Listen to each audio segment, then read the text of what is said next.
Hello, I'm Harvey, host of Franchising Brand Stories. Hi, I'm Yousif. I'm the co-founder and managing director of Heavenly Desserts. And welcome to Franchising Brand Stories, brought to you by FranRec, specialist staff and executive recruiters to the UK franchise industry. This is the show where we get under the hat of some of the top franchise brands in the UK. So if you are considering investing into a franchise business, this is a show for you. This is a show where you can go beyond the brochure, find out what the story is behind the brand, and meet the fantastic people right in the heart of these businesses. It's to help you choose a franchise that's right for you. And this is live. Well, it's live if it's 5:15 or thereabouts. So please get your questions in if you are here. And the brand story we're going to hear today is Heavenly Desserts with Yousif Aslam. Yousif, welcome to Franchising Brand Stories. Thank you, Harvey. Thanks for having me, and it's great to be here. Fantastic. So I'd like to start with chapter one. It's always a good place to start. For any potential franchisees watching today, Yousif, can you tell us where your business is at right now? What do you do? What is Heavenly Desserts for people who don't know? How many franchisees do you have? And whereabouts can we find you? A lot of questions I fired off there. There's a lot of questions. It is coming up towards the end of the day, so I'm going to have a go at all of them. But if I miss any, just repeat them. That's all right. We'll recap. Just keep an eye on me. So, I mean, look, thanks for having me on. As I said, I'm from Heavenly Desserts. We are a dessert restaurant operator. For want of a better word, we're also obviously a franchise business. We now currently in our journey, we're circa 60 restaurants in the UK. Um, Anything as far north as we're located anywhere as far as from Aberdeen all the way down south to the coastal areas of Brighton, Southampton, and almost in every major city and town in between, bar a fair few too.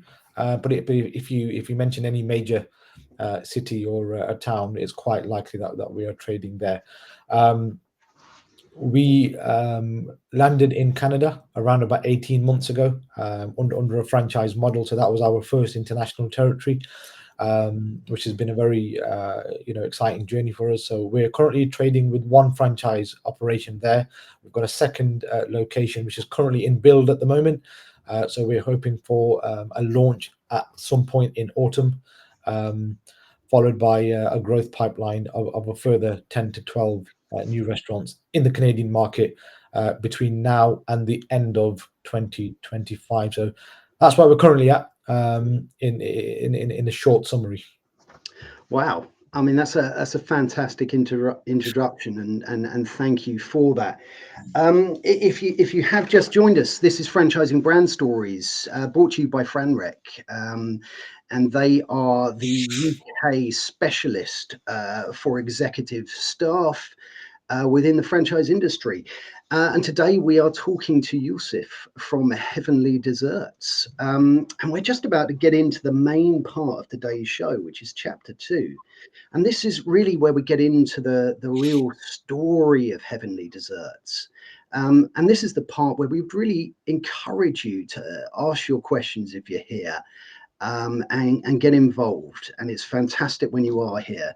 As I say, if you are looking at investing into a business, this is where you're going to really understand the brand that you're investing in. And it's such an important decision. So it's really important to do that.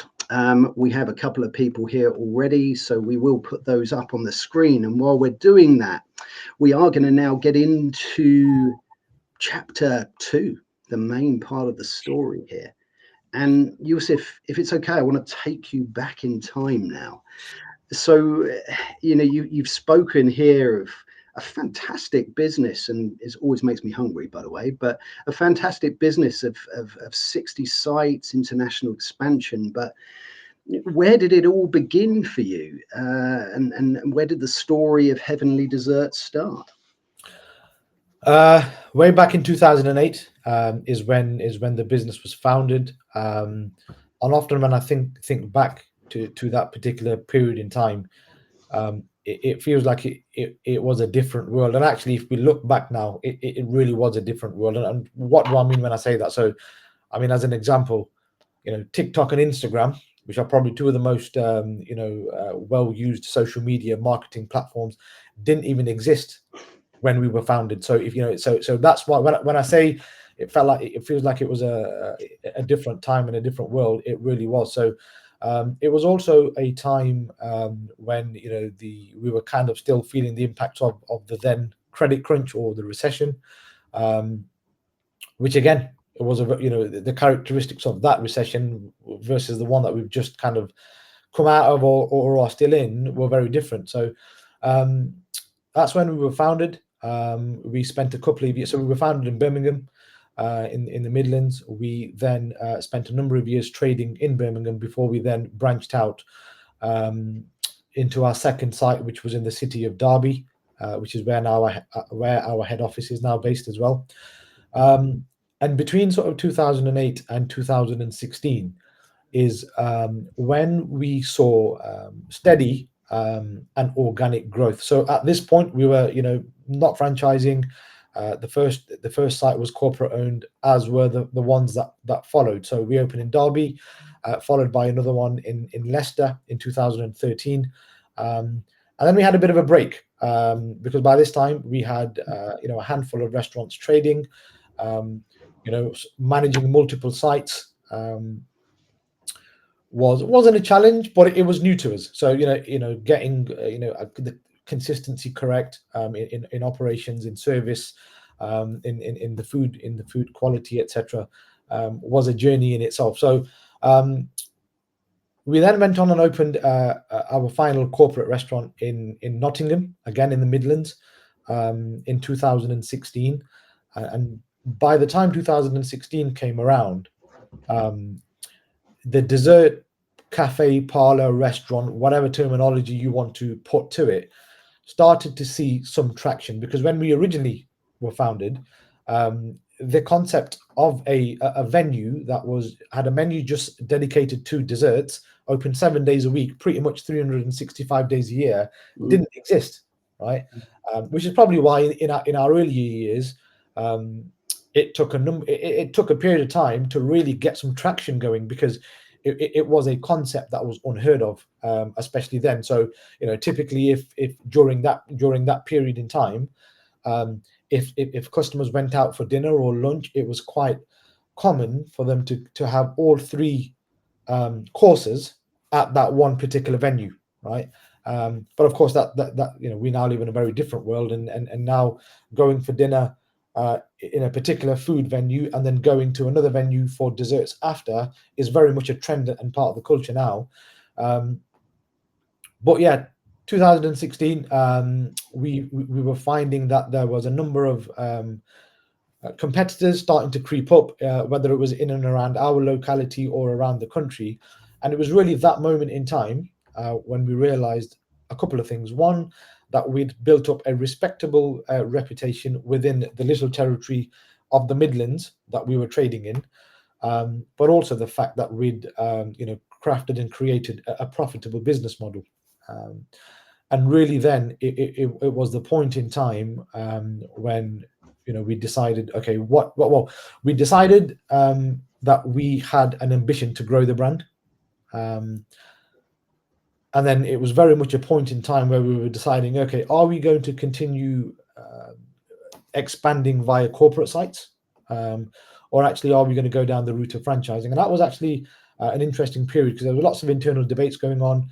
The idea of franchising felt daunting at that particular time, because at that time, when you're a brand owner, your main concern is, right, I've spent all of this time, effort, blood, sweat, and tears building a successful business, and now I'm potentially going to put it into the hands of other operators to grow it. And that at the beginning can seem quite daunting.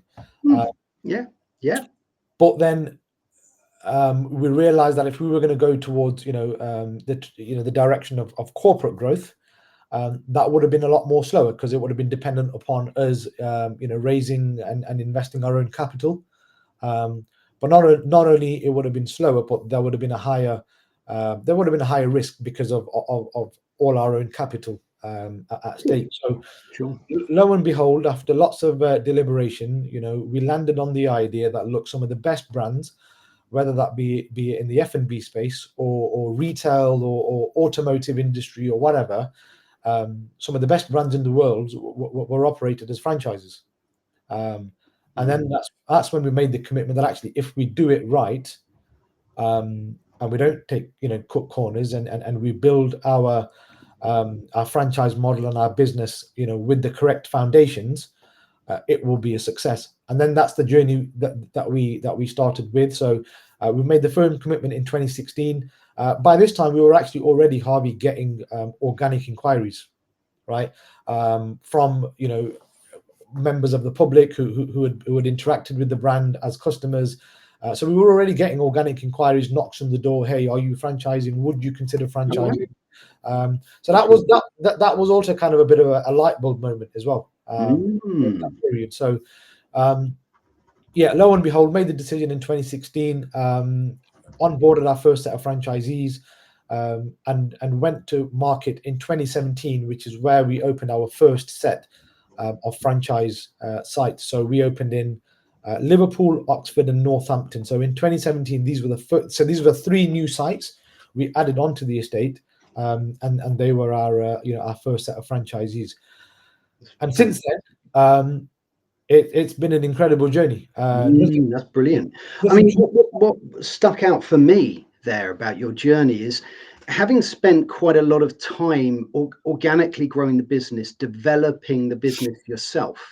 Like you said, that was through establishing desserts, the concept into the market. But that also gave you a great amount of time to really understand what the business is about, and to make sure that you've ironed stuff out. And I love hearing why you chose franchising as well. It was a successful thing to do, and you're getting to share that success with some fantastic business partners. Sorry, Harvey, I just wanted to comment on that and add to that, because you make a very important point. So once we started franchising, a number of times along the way, we've reflected upon the fact that, did we join the franchising industry too late? Right? Because we were like, I don't know, 7 or 8 years in before we started franchising. And actually, upon reflection, what we say to ourselves here at the office is, no, actually, the moment in time that we franchised couldn't have been any better, because what it meant was we had so much time and skin in the game, trading in a number of different locations with a number of different characteristics to each other. And what we didn't realize was that what that really did for us, it really primed us to be in pole position to then, moving forward, actually provide advice and guidance to our franchisees. Because lo and behold, when we started franchising, I mean, there's probably never been a scenario that where any of our franchise partners have come across an operational challenge within their business that we haven't had the answer for. And that's because just the sheer time that we've had, in terms of, in the game in itself. Because quite often what you find is, you have a business model that launches and very quickly goes into franchising, and that's also okay. But what the disadvantage there is, they just don't have enough time in the industry. Absolutely. I think that's a fantastic point, and it's really important when you're watching this, and that you understand that you spent that much time because you came across challenges, and you came across those challenges, overcame them, and can advise. Let's turn to our wonderful audience, and let's take a question here. And we're going to take a question here from Simon, first of all. I like this question. I think it's really important when you're looking at this as a prospective franchisee, as someone who's looking to invest into this market, into this business, and you're thinking to yourself, who do I need to be? What sort of experience, what skills do I need? And that's exactly what Simon's asked here. So what skills and experience do franchisees need to succeed in your business? Really good question. That is from Simon. So look, from an experience perspective, the answer is zero, right? And the reason I say that is, in my opinion, that's one of the reasons why, those investing into business, whether it's first time or second or third time, it's exactly the reason why they buy a franchise, because it's a proven business model. Okay, it's got a proven track record, but it also comes with the training and the advice and the ongoing guidance, which of course you'll just never get if you are going to set up your own independent business. So having said that, actually from an experience perspective, when it comes to our brand, it's not essential. Is it advantageous? Absolutely, it always will be, because it just allows that individual franchisee to come into the network with a better understanding of the sector or the hospitality industry as general. So from our perspective, experience doesn't matter at all. There's an argument to say that even from a skills perspective, although some skills are important, there isn't really an established set of skills that we require. I think from our perspective, it's more about attitude. Okay. Because I think in the world of business, attitude is the most important thing. Because if you've got the right level of attitude, or if you have the right attitude, the chances are you will look at things positively, and within the context of a franchise network, you're going to listen to the guidance of your franchisor, and effectively that's why you buy a franchise. As I said, it's a proven model, and it's got a successful track record, and you're there to follow the operations manual, the ongoing guidance, and the training, and so on and so forth. So if you follow the framework to the T as advised, right, you follow the manual, right, the chances of success, including a number of other variables, are there. So look, from a skills and experience perspective, there are no essential skills that we require. For me, it's more about attitude, and perhaps being having a mindset which is adaptable, because business is never the same from year to year, from month to month, and as an individual, to succeed in business, you've got to have the right attitude, but be agile, and have the ability to adapt. I love that. I think that that's really important, and the fact that when you think of skills and experience, and you start changing that to something like attitude, values, a mindset. You mentioned the word mindset there. I love that as well, because skills, you've already got, like you said, you've got a proven model. You can teach people how to operate a model, but you can't teach someone their values. You can't teach someone their mindset, their attitude. You can't train any of them. No, you can't. I mean, it's an interesting thing. How do you spot that? You've mentioned there an adaptable mindset, which is a great thing, because you've got to be flexible. What other sort of characters or values do you feel are important? Let's forget skills and experience here, but let's look at some other values, and sort of mindsets. How would you classify some of the other things you look for? You know what it is, Harvey? In my experience, when it comes to trying to extrapolate this from a prospective franchise partner through meetings and coffee chats and discovery day webinars, etc., it's very much like when you're recruiting for a member of staff in your business. You can have the most robust recruitment process, asking all the right questions, but ultimately you're never just going to know until the person is onboarded. I think for us, when we're talking to prospective franchise partners, it's really trying to get a deep dive into them as an individual, the experience, some of the life experiences that they may have had, and really understanding their journey up until that point in time where they're sat in front of us talking about taking a franchise. And look, them conversations, there is no one set rule book that you apply to every single individual. It's about looking at the individual, their profile, understanding their background, what they've done in the world of work already, interrogating is probably not the most appropriate word to use, but taking a deep dive into what they've done, what they've achieved, and actually, you know, when you sit down and take a deep dive into an individual's journey, you know, you're able to really extrapolate, you know, where their mindset is, where their values lie, because there's got to be a display of that in some way, shape, or form in their journey, whether it's in their journey as an entrepreneur doing something else, whether it's in their journey, you know, if it's somebody much younger, it's understanding what they've done up until that point in their life. It's really trying to extrapolate, you know, some of these ideas Yeah, conversationally. yeah, that absolutely. It's got to be conversational, and I love the fact that you put there about life experiences. You know, trying to understand what somebody else has been through to get them to this point where they're interested. You know, what brought them to this decision. You know, and there's going to be all sorts of different answers to that, and you know, their lives in some of those values and character traits that you're going to align with. And you know what, this is all part of it. You know, we're here together. If you're watching this in the future, you're seeing whether you align with Yousif.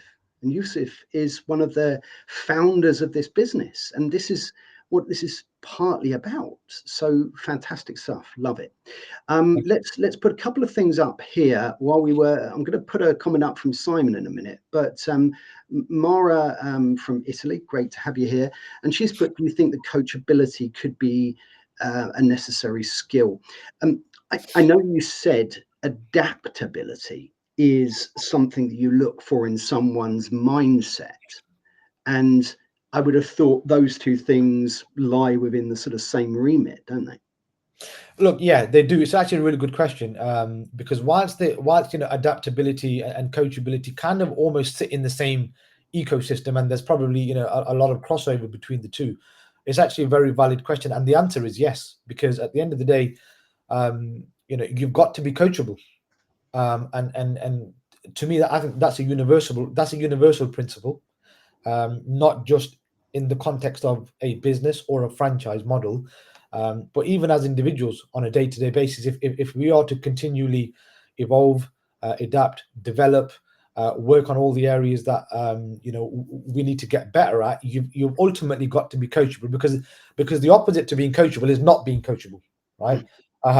Obviously, and if you're not coachable, then what that essentially means is, in the context of a franchise model or a business, is when your franchisor is trying to coach you or provide you with support, guidance, or give you some direction on a particular business matter, your ears are going to be closed to that. You're not going to be taking that on board, and quite likely you're going to be dismissive of that. And what that then means is you're probably going to try and deal with a challenge or a problem in your own way, which may not always be the right way to do it. So absolutely, coachability and being coachable is a fundamental principle that has to be present. And even within our head office, this is something, you know, we talk about quite often, you know, amongst all of our team, which is, look, you know, everybody, and including myself, I try to have a daily mindset of being coachable myself, because although me and my co-MD Imran, who looks after another side of the business, we're still learning on a daily basis. You know, we've been around since 2008. We've been a franchisor for, I don't know, 7 or 8 years, or however long it's been. We're still learning, and developing. So yeah, coachability, absolutely, it's a fundamental principle that needs to be present. Perfect. No, thank you, Mara, for that question. And I love that, you know, having that attitude and having that mindset of always learning as a franchisor as well is a wonderful thing to have. And as an entrepreneur, if you're listening to this as an entrepreneur looking to invest in a franchise business, some entrepreneurs want to do what they want to do, but you definitely get some entrepreneurs that value other people around them, value listening to people who've been through things before. When you're buying into a franchise, you're buying time. It took you 8 years to gain the knowledge that you have. Someone else could do it, and it could take them 8 years if they could get through all of the hurdles that you got through during that period of time. But you've gone through that and you're offering them the learnings from it. And you've got that open mindset to continually learn as well. And I love that. I'd like to take this question because I think it's really important when you're a franchisee and you're trying to think about what will my day look like? What will this look like as I get into this franchise? So this question from Simon, what does the franchise prospect journey look like? What can they expect? So from the point they make an inquiry, someone's watching this and they think, I really align with what Yousif's saying here. I want to make a call and find out what this is about. What do they go through from making that call to opening a delicious dessert shop? Perfect. Yeah, brilliant. So typically how the journey looks is we'll receive the inquiry, which is usually always online. And we aim to respond within 24 hours because we believe that's really important. So typically a prospect can expect a response within 24 hours via email by one of the team. And that response effectively looks like, of course, acknowledgement and thanking them for their interest, because that's important to us as well. We usually attach our franchise brochure, which gives the prospective reader a really good insight as to into the brand, the history, the journey, where we're at right now, what kind of support is on offer as a prospective franchisee, what we do with marketing, about the investment and the cost, the capital that they may need. Sure. So the brochure is designed to give them as much early information as possible to answer as many early questions that they may have. As part of that response, what we do is we invite them onto our monthly, what we call as a discovery day, which is essentially a webinar. So we hold that at the end of the last Wednesday of every month, and we've been doing that since we franchised the business. The difference being, prior to the pandemic, that was held in a physical setting at one of our restaurants. But since the pandemic, we've just found that an online webinar just works well better. So there's an invitation to the webinar, and the webinar is usually around about 90 minutes, whereby I'm on that myself as one of the directors.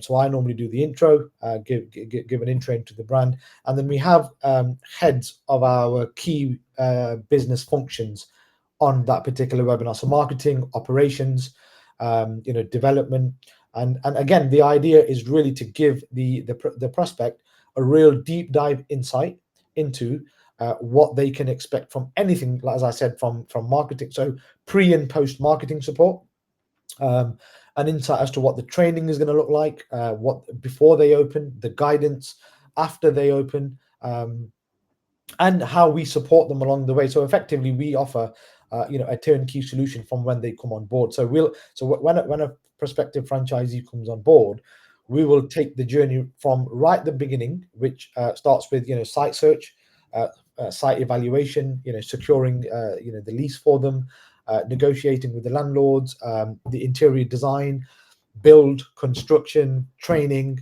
all the way up until the restaurant is ready to open and trade. So we take care and literally handhold through all of that particular journey.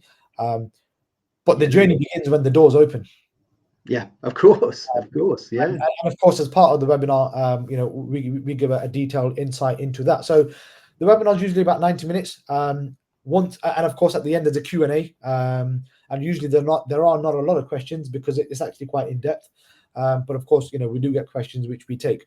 Once that webinar ends, we reach out to everybody that's been on it with an application form, and we encourage anybody who's interested in taking the conversation further is simply to complete the application form, send it back into us, and then generally we will have a series of one-to-one meetings, really get into the deep dive of their situation, look at the capital available, what funding options they're interested in, talk about location, locality, and really get into the nitty-gritty. And there's a bit of a process there before both sides go away, make a decision as to whether this is a partnership that both sides want to enter.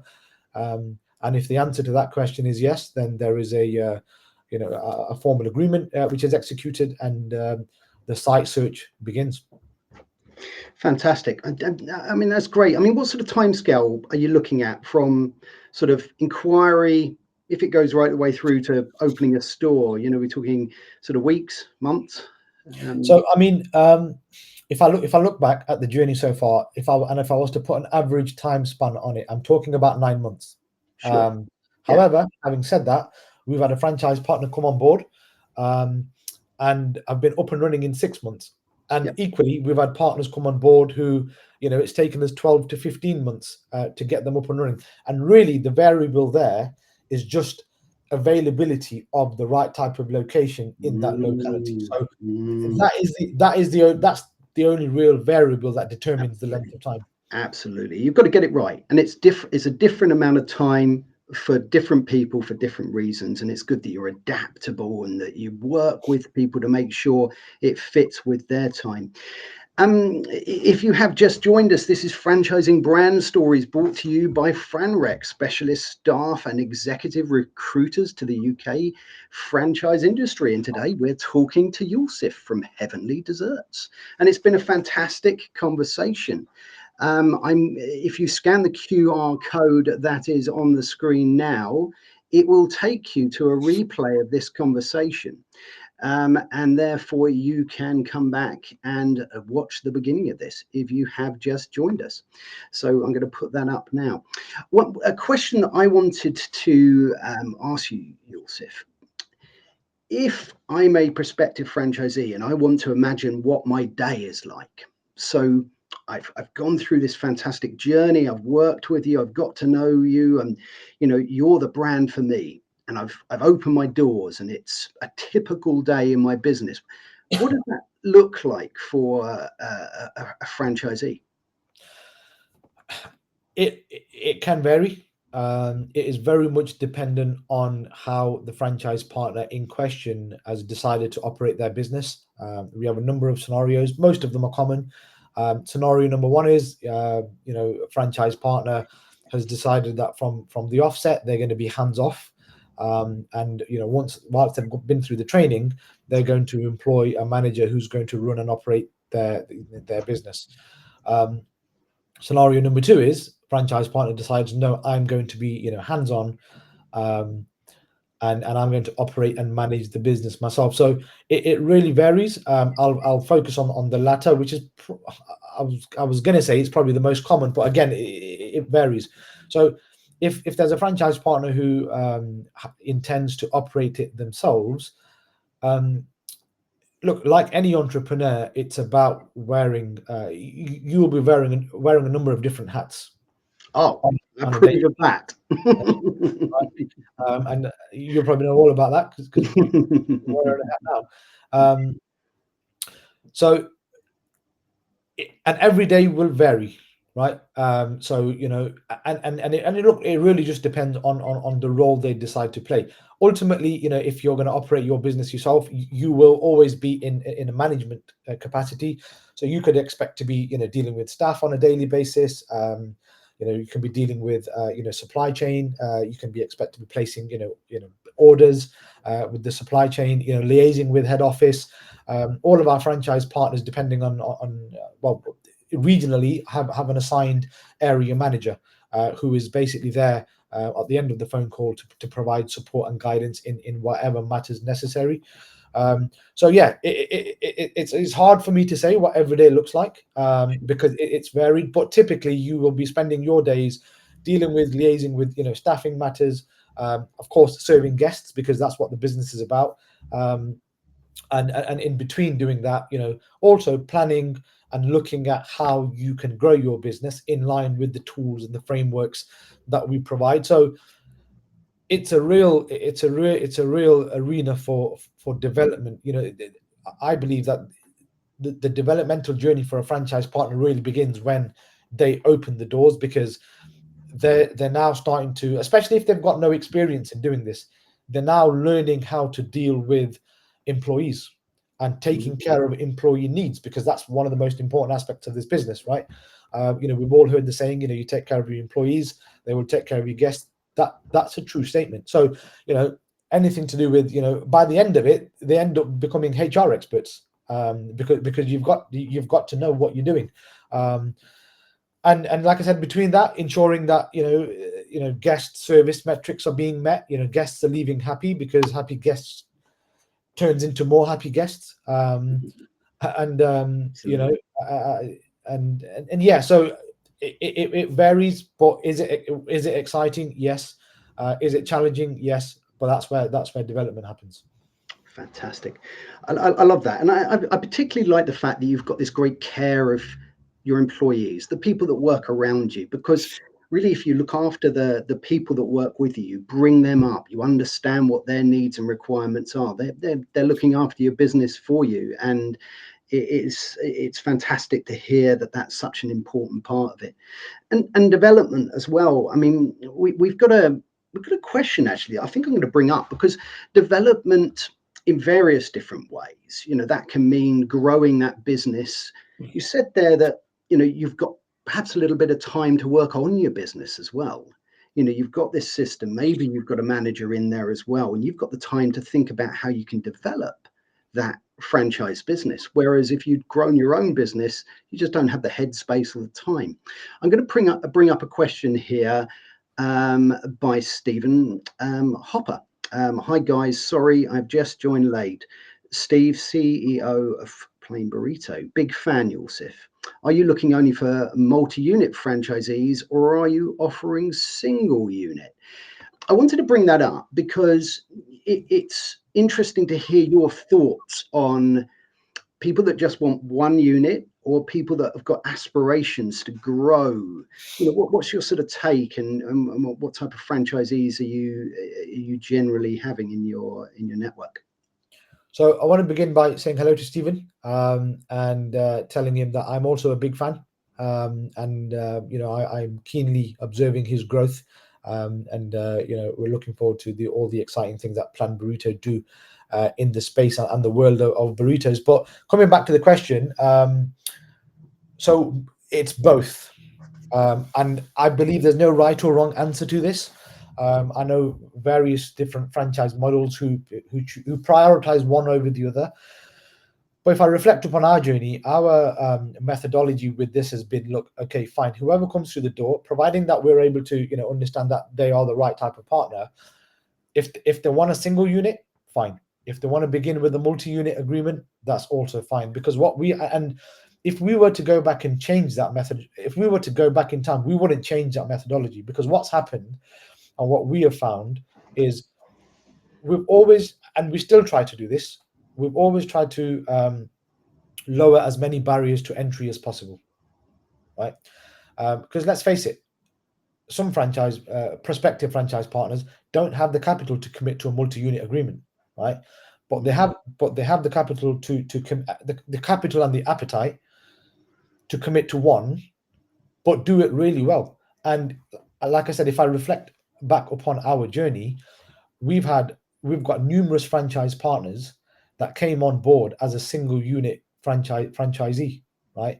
They then went on to open the second or third, or even potentially in some scenarios, we've had them, turn into a multi-unit one effectively, whether that's through acquiring, internal units, or just deciding after one that actually I want to secure a number of different units. So, I mean, I can only reflect upon my journey. My advice to any franchisor is keep barrier to entry low. And for us, that means considering both. Ultimately, it's up to any franchisor. You're flexible. You're Yeah, flexible on this. You're adaptable, and that's fantastic to hear. It's been a fantastic conversation. I'm really enjoying it, and I know anyone who is looking at investing in a business and looking at your business is going to be enjoying this conversation, because they're getting really to hear your thoughts on the business, and it's so important how you align with the business. So I love it. I'm going to ask you a question about the type of people that you get into your business. Are they? Do you have a wide mixture of backgrounds and people coming from different industries and different experiences, different passions? or is there a more typical type of individual that tends to become a franchisee? Not at all. It's been really diverse. Really diverse. And when I say diverse, we've got franchise partners who come from an F&B background. We've got franchise partners who have been in the pharmacy trade before, or the pharmacy industry rather, to people from the banking sector. A number of our partners are from general white collar industry. So be that tech, project management, accountancy, or some level of small kind of online trading. So yeah, we've been really fortunate that a lot of our partners come from a very, very diverse background. Fantastic. A question that I've got is, you've had a really good experience here, many years in this industry, and many years introducing lots of wonderful new franchisees into your business. You must have met some real characters and seen some real life-changing stories, because I believe franchising does change people's lives for the better. I'm sure there are many, but are there any characters or stories, thinking back, that really stick out of somebody really changing their life, getting involved in franchising and your business? Yeah, multiple. You certainly meet characters within the franchise industry, but I believe that everyone can learn from everyone, and we've certainly learned a lot from a lot of our franchise partners over the years. Yeah, 100%. If I look back at, we've got multiple examples of some really life-changing stories. We've got a particular set of franchise partners who came from the F&B industry, so they were involved in pizza operations. And what I mean when I say pizza operations was, as a family, they would work as a management team for franchisees of some of the larger pizza brands out there. Papa John's is a great example. So they spent a lot of time working for franchisee groups, operating their stores, etc. They came to a point in life where they decided, actually we've now got enough experience in the F&B industry, and we actually want to do something for ourselves. Lo and behold, they make an inquiry. We meet around the table. We shake hands, then move forward. And this is actually another great example of resilience and tenacity as well, because when they came on board, and whilst their location was in Shopfit, the pandemic struck, but they remained resilient, right? And I remember this very clearly, because there were a handful of locations. In fact, there were 2 locations that we opened on the first day back after the first lockdown, and I remember it was the 1st of July. So this particular family opened their restaurant on the 1st of July, first day after the COVID restrictions were lifted. Worked really, really hard, turned it into a real success story. And again, another example of a single unit turning into a multi-site. So they worked their socks off day and night, really put the hard work in, had the right attitude, then went on to sign a multi-unit agreement with us off the back of that. And today they operate 3 stores around the country, very, very successfully. That's fantastic. I love that. And I put up Julie's comment here, actually, which was a conversation we were having earlier, but she mentions the word tenacity and the word passion, and clearly those 2 things sit high in the values that you look for. You need that work ethic. You need to work hard in a franchise business. You're given a model, you're given lots of support, but you still have to work hard. Would you agree with that as a statement in a franchise business? There's absolutely no substitute for hard work, Harvey. And I agree with Julie. She makes a great comment. Passion and tenacity and resilience and adaptability and attitude. These are all key components which you can't teach anybody, you can't train them, and as an individual, you have to have some level of DNA instilled within you already, to be able to rely upon and build upon. And look, let's face it, I'm not as tenacious. Sorry, I wasn't as tenacious as I am now 7 years ago, but I've been on a journey to become, tenacious and passionate and resilient, and that is the same for everybody, right? So you can't train these core ingredients, as I call them. They've got to be present within an individual. And then what really happens is, as you become challenged within your business life, these just grow. And they then just simply help you carry the weight of growing a successful business, whatever it is you're doing, whether it's food or non-food. I love that, because I was going to talk about challenges, but what you've just said there is really interesting, because what you've said, if people have the right values, the right attitudes, those things instilled in them, when the challenges hit them, what I love what you said is that those values grow. You get a challenge, you get a difficult situation, and your tenacity kicks in. It becomes even greater. Your determination. And I think particularly when you've overcome a challenge together, as a franchisor and a franchisee, and you've overcome that challenge, it gives you a buzz. It gives you more determination to continue. You feel like you've got over that together. It's really important. 100%. I talked about this the other day on my social media. And I often talk, in fact, I was on the phone to our national operations manager this morning, talking about a few challenges that we've got going on operationally, because that is the nature of operations. And what I was saying to him is that development takes place when you're outside of your comfort zone. No development and no growth takes place from within the confines of a comfort zone. I've learned that over the years. Being a franchisee, a business owner, a franchisor, etc. And it's a universal principle. I often refer to universal principles.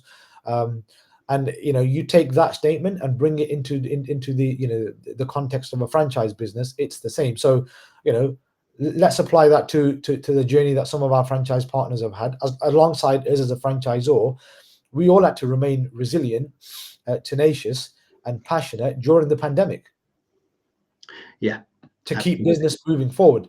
So these, like I said, these are fundamental principles, and ultimately you've got to be, you've got to understand that you've got to be comfortable with being uncomfortable at certain parts of your journey, because that's where you're just going to grow and you're just going to get better and implement the learnings that just come with the journey. There are some learnings you just can't get from a textbook. Yeah, you're right. Absolutely, absolutely. You just have to go through it. You really do. And I love what you said there about that success. That resilience rarely comes from a place of comfort. It doesn't. You have to get out of your comfort zone. You have to keep adapting, keep learning. I love that. I love that. It's been fantastic. Well, we have come to the end of chapter 2, and it's been a fantastic story. Thank you so much, Yousif. If you have just joined us, this is Franchising Brand Stories, brought to you by FranRec.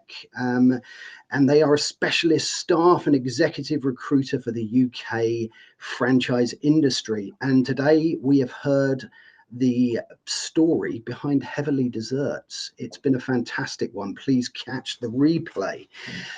So we are now moving on to chapter 3. Now, chapter 3 is where we're going to find out what's happening in the future. This is the time for the Franchising Brand Stories exclusive, Yousif. Okay. So perhaps you could take a little bit of time to let people know what exciting things are coming up for Heavenly Desserts in the coming weeks and months. The first question is, where do I start? And the second question is, how much can I tell you and not give away more than I need to at this stage? But I'll give you some insight. I mean, look, we've had an incredible journey. It's been full of its challenges, as it does, with the pandemic and with Brexit and you name it, right? But we're forging ahead. We've got two main objectives. Our overarching mission within this business is that we want to become the best dessert brand to work in, to dine in, and to invest in, right?